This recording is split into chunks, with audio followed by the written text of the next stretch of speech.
Hello সবাইকে, আজকে আবার একটা নতুন রান্নার রেসিপি নিয়ে চলে এসেছি। আজকে বানাবো রুই দহি। কি নামটা একটু অন্যরকম লাগছে? হ্যাঁ, কাতলা মাছ দিয়ে তো সবাই করে। আজকে বানাবো রুই মাছের দহি। রুইয়ের প্রথমেই লাগবে কতগুলো আমি মাছ নিয়ে নিয়েছি। নুন হলুদ তেল দিয়ে ভালো করে মাখিয়ে ভেজে নিয়েছি, ভেজে তুলে রেখেছি।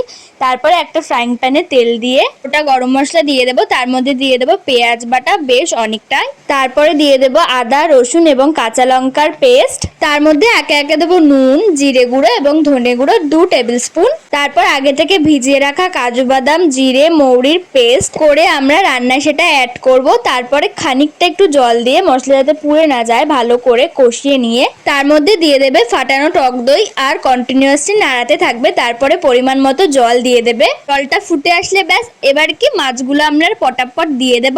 ঝোলে ভালো করে ডুবিয়ে ঝোলগুলো একটু মাছের গায়ের উপরও দিয়ে দেবো। তার মধ্যে অ্যাড করব কয়েকটা চেরা কাঁচা লঙ্কা এবং অনেকটা ধনেপাতা। তার মধ্যে আমরা এখন দিয়ে দেব সর্ষের তেল, যেটার গন্ধে আমার অর্ধেক ভাত তো ওখানেই উঠে যাবে। চলো তোমরাও বাড়িতে ট্রাই করো। বাই।